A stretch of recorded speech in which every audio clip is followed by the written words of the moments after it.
Na parte 2 da aula de sinalização celular e essa relação entre bioquímica e biologia, eu vou continuar mostrando para vocês algumas organelas e como que ocorre mais dessas relações, ok? Então vamos lá.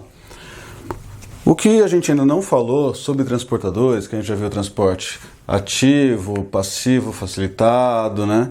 E transporte ali pela questão de transporte de íons, a gente não falou desse daqui, que é o transporte vesicular, né? Isso daqui é muito comum quando a gente vai fazer uma fagocitose ou a gente vai fazer ali uma pinocitose. Então, o que é isso daí? Primeiro, a nossa membrana vai englobar um composto e uma vesícula. Então, tem um composto que ela quer ali, né, fazer uma fagocitose, ou seja, fazer ali uma degradação, vai colocar numa vesícula, ok? Quando a gente fala em endocitose, é para dentro, ok? E exocitose para fora. Então, é um efeito ali endógeno desse suplemento, né? Então, é um efeito ali que ocorre dentro da célula, ok? Endocitose para dentro, né? Exocitose para fora. Essa digestão, essa endocitose pode ser fagocitose, que é uma endocitose em bactérias, metais, corantes, como de tatuagem, por exemplo, e uma pinocitose, que é mais em moléculas dispersas, porque aqui a gente tem mais uma agregação de moléculas, uma bactéria, um metal, um corante. Aqui não, aqui já são mais moléculas dispersas nessa pinocitose, ok? Mas apenas para nível de informação, tá? Pode ocorrer por cavéolas, que são pequenas, como se fossem caverninhas ali, justamente para os compostos, ou clatrinas, que são as proteínas de membranas, ok? Então, numa clavela, por exemplo, a gente vai ter ali um ácido fólico sendo captado, enquanto numa clatrina a gente pode ter ali receptores hormonais sendo captados ali para sofrerem então uma endocitose, tá? Uma organela muito importante são nossos lisossomas, tá? Que eles fazem o quê? Digestão de bactérias, fungos, lesão, uma remodelagem tecidual, tá? Eles atuam em todas essas questões para fazer ali uma espécie de se livrar de resíduos celulares, né?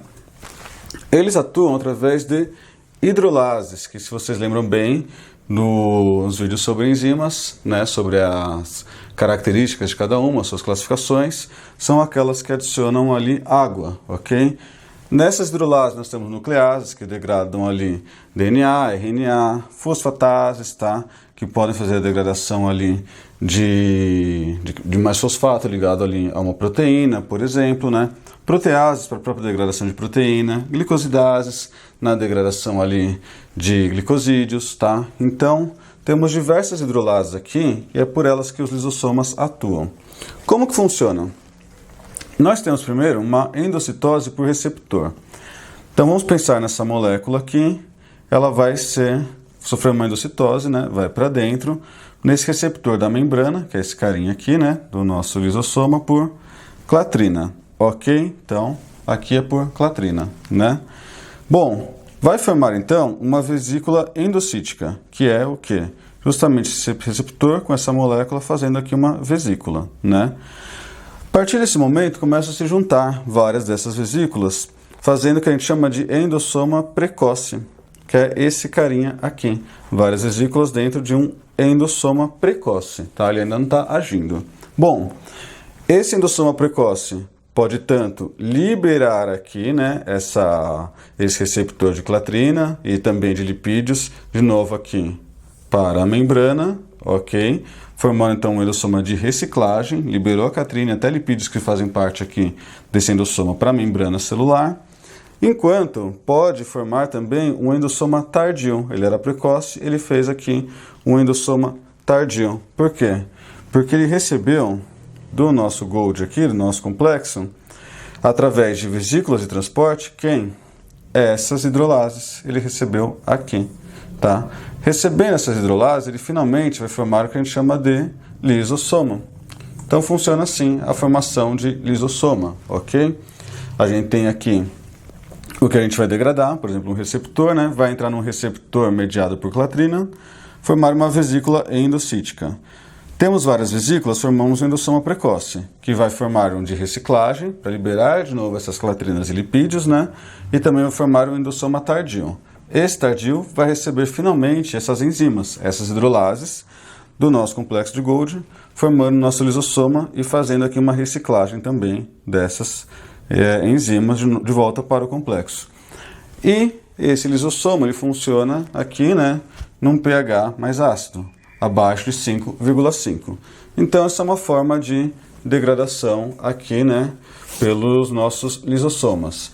Nós podemos também fazer fagocitose, né, que é a quebra aqui de outras moléculas maiores, e também podemos fazer autofagia, que é a digestão celular ali, as células se digerindo, ok? Muita gente fala que jejum intermitente é bom, porque faz autofagia, nem sabem realmente o que é isso, né? Então vamos ver o que é autofagia.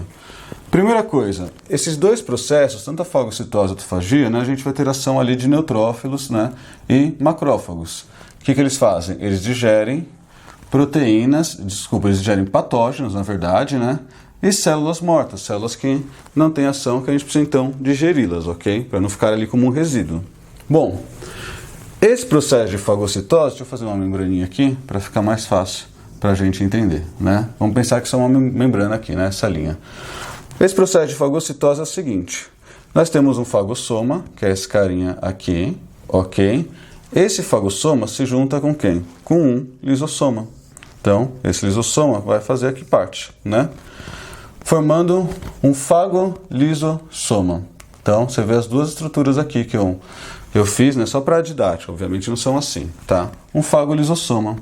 E esse fagolisossoma, ele vai fazer, então, a degradação dessas moléculas em aminoácidos, ácidos graxos, que é o AG, e carboidrato, que é o CHO, tá? Aminoácidos, ácidos graxos, carboidrato, que vão lá para o seu citosol para serem reciclados.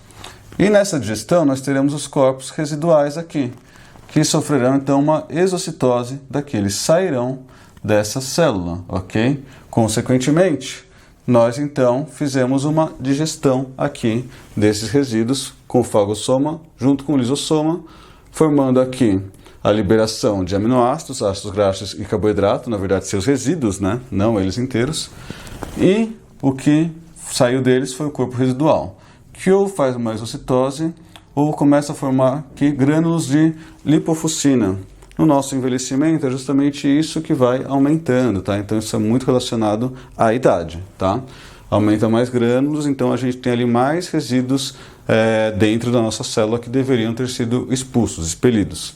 Bom, na autofagia é a própria digestão ali de organelas, né? Então eu fiz aqui uma mitocôndria, né? E retículos endoplasmáticos, esse HER aqui, né? Não sei se dá para ler bem, mas é o retículo endoplasmático rugoso. Tem um aqui e fiz um aqui também, nosso HER, RER, retículo endoplasmático rugoso, né? Bom, eles vão para um autofagossoma, que é esse carinha aqui, olha eles aqui dentro, né? Mitocôndria, um retículo, outro retículo, que vai se juntar com quem? Lisossoma. A bolinha aqui de novo, igual aqui, né? Lisossoma. Formando então um autofagolisossoma. Igual aqui a gente fez um fagolisossoma, a gente tem um autofagolisossoma. Auto porque é da própria célula se digerindo. E aí sim ocorre novamente a digestão e esses ácidos graxos, aminoácidos, carboidratos, né, seus resíduos recicláveis vão para o citosol. Então funciona assim nossos processos de digestão celular, ok? Bom, eu sei que isso foge um pouquinho, né, da bioquímica, mas é mais para vocês entenderem, porque muitos desses caminhos a gente pode ver mais para frente nos próximos módulos, então é importante entender isso daqui, tá? Uma outra organela muito importante é justamente a nossa mitocôndria, né? Que ela vai fazer o quê? Ela vai participar ali da via do ciclo do ácido cítrico, da cadeia de transporte de elétrons, depois ali da glicólise que ocorre no citosol. Então, ela vai fazer justamente a formação de energia, né?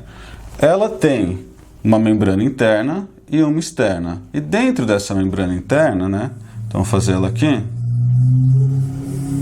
É como se tivesse duas membraninhas aqui, né? Então, dentro dessa mais interna aqui, né?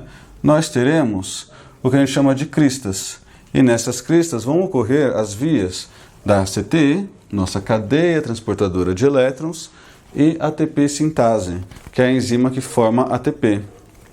Então, a partir do momento que a gente recebe energia ali da glicólise, né, e do nosso ciclo de Krebs, CK, essa energia, na forma principalmente ali de NAD e FAD, elas vão para cá, né, e esses prótons, esses H+, vão começando a fazer ali, sendo transportados pela cadeia de transferência de elétrons e formando ATP, formando energia, né? Através dessa enzima chamada ATP sintase. Então é daí que ocorre a formação de energia através ali da quebra, né? E da oxidação que vai ocorrer na mitocôndria, né? A partir do momento que ocorre essa oxidação, o que vai acontecer? Essa cadeia de transporte de elétrons começa a transferir mais íons H+. Claro que tudo isso a gente vai ver mais para frente com mais calma, né? Só para vocês entenderem a ação dela.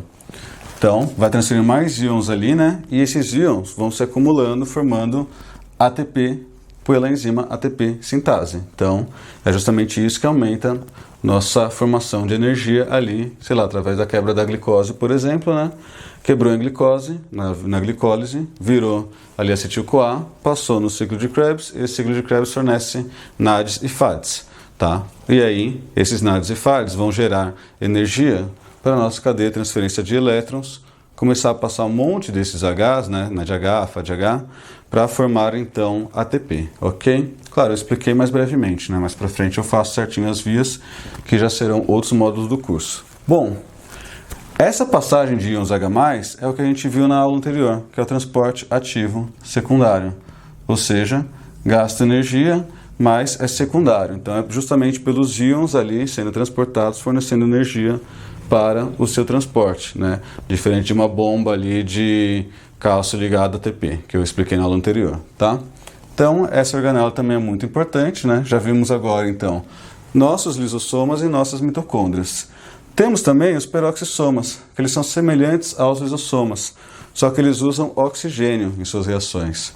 Se eles usam oxigênio, há ali uma reação, então, que vai formar H2O2, que é justamente o nosso, ali um composto muito reativo, tá? Nosso peróxido de hidrogênio, tá? E esse composto ele é muito reativo na célula, ele funciona como um radical livre. E ele é degradado por catalase, que também são formadas os nossos peroxissomas, tá?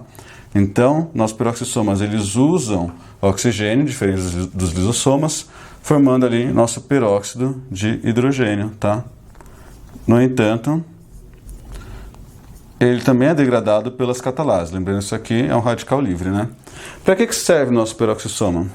Para uma oxidação de ácidos graxos com 20 ou mais carbonos, tá? Então, como é muito grande, ele precisa ocorrer aqui, né? São muitos carbonos, eles precisam ocorrer nos peroxissomas, tá? Esses ácidos graxos mais longos, para finalmente serem degradados para ácidos graxos de cadeia curta, ok?